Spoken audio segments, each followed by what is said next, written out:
అందరికీ నమస్తే అమ్మ. మన ఛానల్ చూస్తున్న వాళ్ళందరూ కూడా మన వీడియోస్ అందరికి కూడా అప్డేట్ రావాలనుకున్నట్టయితే, మన సమాచారం జెన్యూన్‌గా ఉందనుకున్నట్టయితే సో మీరు సబ్స్క్రైబ్ చేసుకోండి. అదేవిధంగా ఇది ప్రభుత్వానికి లేదంటే కొన్ని వర్గాల వరకు చేరేంత వరకు కూడా కొంచెం షేర్ చేయండి. అంటే మీరు లైక్ చేయడం వల్ల లేదంటే మనకి ఏదైనా రెవెన్యూ రాదు. మనం ఎందువల్లంటే మనం దాన్ని మానిటైజేషన్‌కి అప్లై చేయలేదు కాబట్టి. ఓకేనా? నా కాన్సెప్ట్ మీకు అర్థమై ఉంటది. అయితే ఎనీవే మనం నిన్న ఇది ఏదైతే చెప్పుకున్నామో శ్రీకాకుళం సీఎం గారు వస్తున్నారు. మన నిరుద్యోగ జేఏసీ రాష్ట్ర అధ్యక్షుడైనటువంటి సమ్మెమ హేమంత్ కుమార్ గారు అచ్చెన్నాయుడు గారి సహకారం తీసుకొని సీఎం గారు కలుస్తారు. ఇవన్నీ కూడా మనం చెప్పుకున్నాం.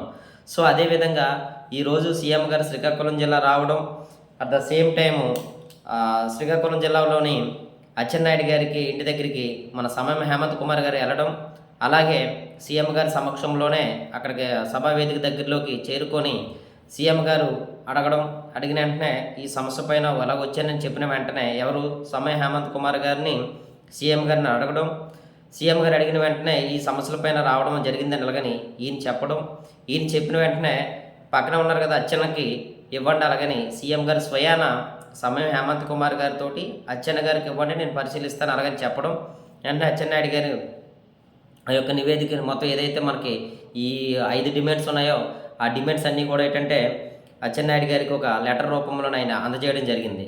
సో ఆయనకు కూడా మళ్ళీ పర్సనల్గా మళ్ళీ ఇంటికి చేరుకున్న తర్వాత కూడా ఆయన ఇంటి వరకు కూడా కలిసి వెళ్ళడం, ఆ జర్నీలను కూడా ఆయన మొత్తం అంతా కూడా నిరుద్యోగ సమస్యలు ఏదైతే ఉన్నాయో ఈ 5 సమస్యలు కూడా, ఒకటి మన సమయాన్ని ఏదైతే పెంచాలనుకుంటున్నామో సమయాన్ని పెంచడం, 2 వయసు ఏదైతే ఉందో 47 సంవత్సరాలకి చేయడం, తర్వాత 3 ఒకే డిస్టిక్ ఒకే ఎగ్జామ్ అనేది చేయడం, తర్వాత పర్సంటేజ్ ఏదైతే 45 ప్లస్ 50 ఉందో ఆ పర్సంటేజ్ లేకుండా చేయడం, తర్వాత ఇంకొకటి కూడా మళ్ళీ తెరపైకి తీసుకొని రావడం జరిగింది.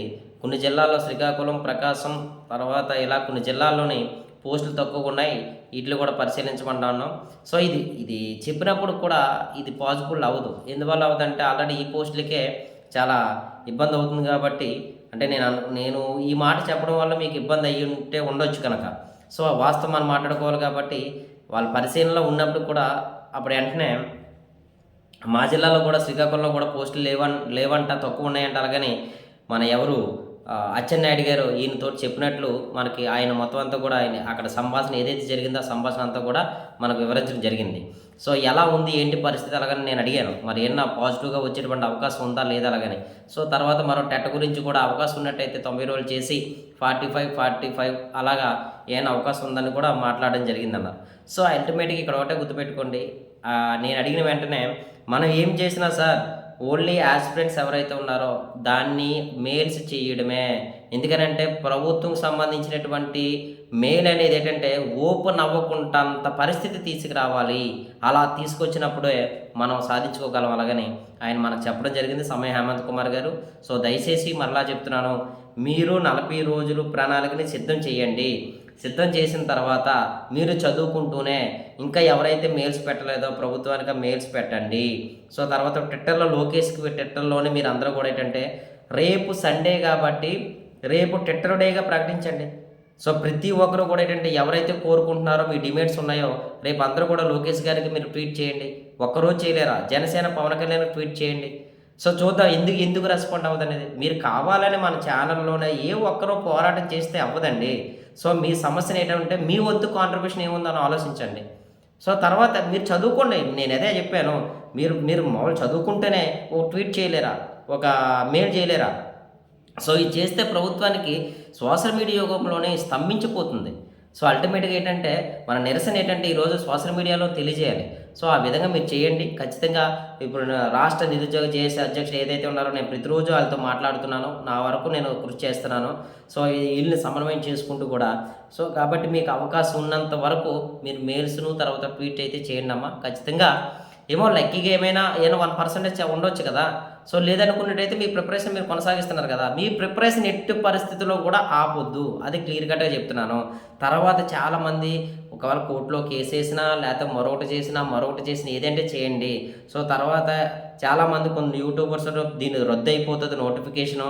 తర్వాత వచ్చారంటే ఇది కోర్ట్‌లో కేస్ అయిపోతది. రకరకాలైనటువంటివి చేస్తున్నారు. ఓకే. వాళ్ళకొచ్చి ఇన్ఫర్మేషన్ ప్రకారం చేసి ఉండొచ్చేమో గనక. కానీ నా అంచనా ప్రకారం నోటిఫికేషన్ అయితే రద్దు కాదు. సో తర్వాత వచ్చారంటే రకరకాల యావిగేషన్స్ ఏదైతే సో కాల్డ్ కొంతమంది చెప్తున్నారు అనుకున్నట్టు జరగదు. ఖచ్చితంగా ఏంటంటే ఎగ్జాము జరపడానికి వారు ప్రయత్నాలు ముమ్మరంగా చేస్తున్నారు కాబట్టి, దానికి అనుగుణంగానే మనం ధీటైనటువంటి జవాబు మనం సోషల్ మీడియాలో తెలియజేస్తూ, మన ప్రిపరేషన్ మనం కొనసాగించినట్టయితే ఇవన్నీ జరుగుతున్నాయి కదా! మీరు ప్రతిరోజు కూడా నేను వీడియోలో పోస్ట్ చేస్తున్నాను కదా! ఇవన్నీ కూడా జరుగుతూ ఉంటున్న సందర్భంలోనే మనం ఈ యొక్క ప్రిపరేషన్ అయితే మాత్రం మీరు ఆపొద్దు.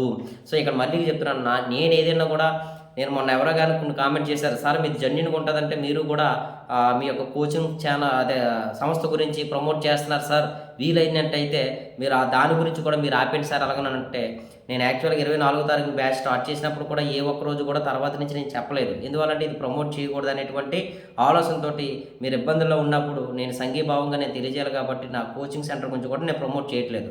సో ఇదంతా అయ్యేంత వరకు కూడా నేను ప్రమోట్ చేయకూడదని నేను ఫిక్స్ అయ్యానన్నమాట. సో ఖచ్చితంగా నా వరకు ఏదైనా సహకారం అందించాలంటే నేను డెఫినెట్‌గా మీకు అందిస్తానమ్మా. థ్యాంక్ యూ అమ్మా.